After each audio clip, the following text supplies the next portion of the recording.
بسم اللہ الرحمن الرحیم۔ السلام علیکم دوستو۔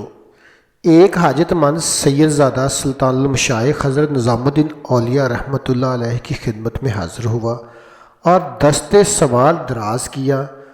حضرت نے فرمایا، آج تو کچھ نہیں، کل کوئی بندوبست کیا جائے گا۔ دوسرے روز بھی کوئی بندوبست نہ ہو سکا۔ بالآخر سلطان المشائخ نے اپنے نالان مبارک اس حاجت مند سید زادے کو دے دیے۔ وہ سید زادے جوتے لے کر چل پڑا اور سوچنے لگا، ان پرانے بسیدہ جوتوں کا کیا کروں گا؟ لیکن اتفاق یوں ہوا کہ سلطان محمد تغلق کسی جنگی مہم سے واپس آ رہا تھا اور حضرت امیر خسرو جو نظام الدین اولیاء کے خلیفے بھی تھے سلطان کے ساتھ تھے، اور چونکہ آپ ایک قابل قدر شاعر تھے اس لیے سلطان کے دربار میں بہت اہمیت کے حامل تھے۔ آپ نے سلطان کی شان میں قصیدہ کہا تو سلطان نے خوش ہو کر آپ کو 60 لاکھ چیتل یعنی سکہ راج الوقت سے نوازا۔ واپسی کے سفر میں جب لشکر ابھی دہلی سے باہر تھا اور رات کو پڑاؤ ڈالا گیا تو امیر خسرو اچانک چلا اٹھے کہ مجھے اپنے مرشد کی خوشبو آتی ہے۔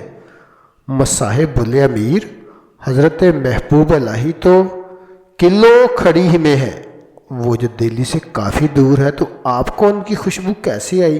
مگر امیر خسرو بے قرار ہو کر باہر نکل پڑے اور خوشبو کا تعاقب کرتے کرتے ایک سرائے تک جا پہنچے، جہاں ایک کمرے میں ایک شخص سر کے نیچے کچھ رکھ کر سویا ہوا تھا اور خوشبو وہیں سے آ رہی تھی۔ آپ نے اس کو جگایا اور پوچھا، تم حضرت نظام الدین اولیاء رحمۃ اللہ علیہ کی خانقاہ سے آ رہے ہو؟ تو وہ آنکھیں ملتا ہوا بولا، ہاں۔ آپ نے پوچھا، کیسے ہیں میرے مرشد؟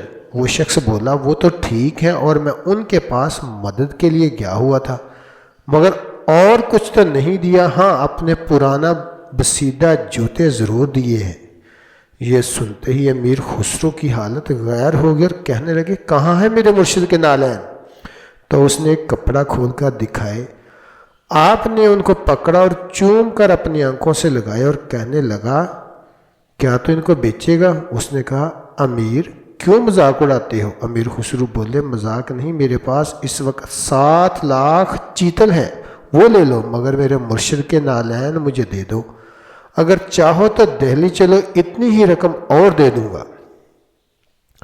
60 لاکھ چیتل کا سن کر وہ چکرا کر بولا، نہیں امیر، تو بس چند ہزار سے ہی گزارا ہو جائے گا۔ مگر امیر خسرو نے زبردستی اس کو 60 لاکھ چیتل دے دیے اور ساتھ ہی سپاہی اور تحریر دے دی تاکہ کوئی اس پر شک نہ کرے۔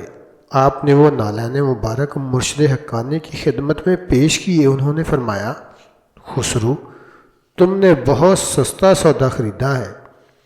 آپ رحمۃ اللہ علیہ نے عرض کیا کہ درویش نے صرف اتنی ہی رقم طلب کی، ورنہ میں تو قیمت میں اپنا سارا مال تو کیا شاید جان دینے کے بھی دریغ نہ کرتا۔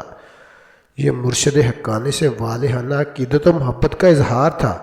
حضرت سلطان الاولیاء نے آپ کے لیے ہی فرمایا تھا کہ اگر حکم شرع مانع نہ ہوتا تو میں اپنے بعد وصیت کر دیتا کہ مجھے اور خسرو رحمۃ اللہ علیہ کو ایک قبر میں دفن کیا جائے۔